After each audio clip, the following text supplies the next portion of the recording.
یا رسول سلام علیکہ، یا حبیب سلام علیکہ، بسم اللہ الرحمن الرحیم۔ معزز احباب، دین اسلام اخلاقیات کا دین ہے۔ حسن اخلاق ایسی دولت ہے جس سے بڑی کائنات میں کوئی دولت نہیں۔ قرآن اخلاقیات کے نام سے ہم نے کتاب تحریر کی تھی، نور الآفاق فی محاسن الاخلاق۔ آج سے ہم اس کا سبقاً درس شروع کر رہے ہیں تاکہ ہمارے اخلاقی احوال بہتر ہوں اور معاشرے میں خیر اور برکت اس کو فروغ ملے۔ آپ دیکھتے ہیں کہ اخلاق خلق سے ہے، جس کا معنی عربی زبان میں نرم، مروت، ملنسار، اچھے مزاج کا حامل ہونا، یہ تمام چیزیں اس میں آ جاتی ہیں۔ عرف عام میں یہ اخلاق حسنہ کے عرف سے جانا جاتا ہے، اس کے معنی میں بھی استعمال ہوتا ہے۔ اخلاق حسنہ ایسے اچھے اخلاق کو کہتے ہیں جس سے مراد بھلائی، خیر، برکت، آسانی، اچھا کام، خندہ پیشانی سے پیش آنا اور اچھے انداز میں معاملات کی تفہیم کرنا۔ اور آپ دیکھتے ہیں کہ یہ ایک روحانی طاقت بھی ہوتی ہے جو کسی بھی انسان کو ایک اچھے عمل کرنے پہ ابھارتی ہے۔ کسی کے اخلاق سے بھی ہم اندازہ لگاتے ہیں کہ وہ اچھا ہے یا برا ہے، اور اس کی طبیعت و فطرت کیسی ہے۔ آپ دیکھتے ہیں کہ جس وقت ہم لفظ اخلاق کو دیکھتے ہیں تو یہ خلق سے ہے۔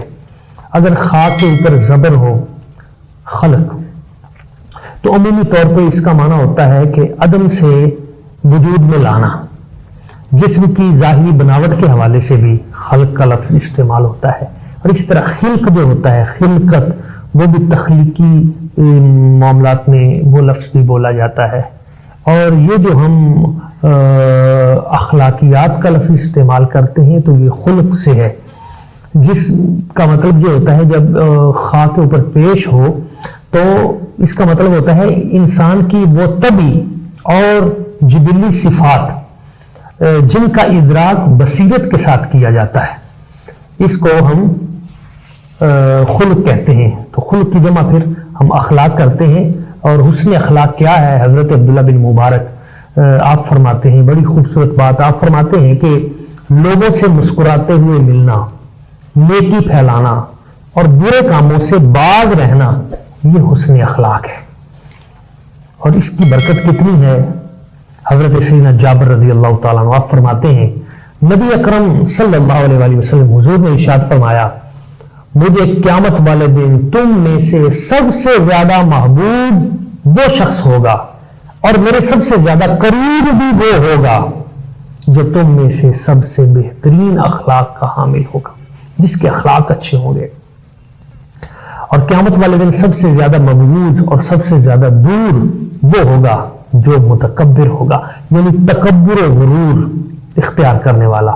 تو یہاں پہ اس حدیث کی روشنی میں ہمیں سمجھ آتی ہے کہ تکبر و غرور کے مقابلے میں اخلاق، حسن اخلاق استعمال ہوا ہے، یعنی عاجزی، انکساری، خیر، برکت۔ ویسے اس لفظ کے بہت سارے معنی ہیں اور ایک بہت بڑا یہ کنسیپٹ ہے جس پہ ہم وقتاً فوقتاً بات کرتے رہیں گے کہ اخلاق میں کون کون سی چیزیں آ جاتی ہیں۔ آپ علیہ الصلوۃ والسلام نے اس کی اہمیت کو بیان کرتے ہوئے ارشاد فرمایا، یہ جامع ترمذی کی حدیث نمبر 2002 ہے۔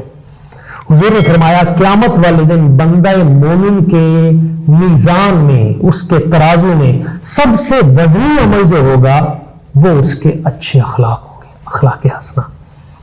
اسی طرح حضرت ابو الدرداء رضی اللہ تعالیٰ عنہ بھی روایت کرتے ہیں، آپ علیہ السلام نے ارشاد فرمایا اچھے اخلاق سے زیادہ وزنی کوئی چیز میزان میں نہیں رکھی جائے گی، اور اچھے اخلاق والا نماز اور روزے کے درجے کو بھی پا لیتا ہے۔ یہ بھی جامع ترمذی کی حدیث ہے اور حدیث صحیح ہے، اس کی سند صحیح ہے۔ آپ علیہ السلام نے اپنی بعثت کا مقصد بھی یہی بیان فرمایا، انما بعثت لیتمم مکارم الاخلاق، اللہ کریم نے مجھے مکارم اخلاق کو مکمل کرنے کے لیے بھیجا ہے۔ یہ مسند احمد بن حنبل کی حدیث ہے اور یہ حدیث کا نمبر ہے 1677۔ اس میں بھی نبی اکرم صلی اللہ علیہ وآلہ وسلم آپ نے اپنی بعثت کا جو مقصد ہے، اپنی آمد کا مقصد، وہ اخلاق عالیہ، اخلاق حسنہ، ان کو فروغ دینا اور معاشرے میں مکارم اخلاق کو قائم رکھنا ہے۔ نبی اکرم صلی اللہ علیہ وآلہ وسلم حضور کے اخلاق پہ ہی بات کرتے ہوئے سیدہ عائشہ صدیقہ رضی اللہ تعالیٰ عنہ آپ نے فرمایا تھا کانا خلق القرآن، آپ خلق عظیم پہ فائز ہیں، آپ کے اخلاق قرآن ہیں۔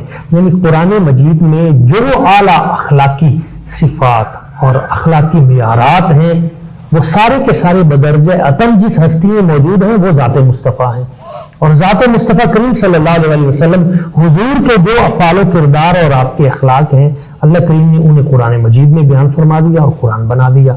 تو یہ دونوں لازم و ملزوم ہیں۔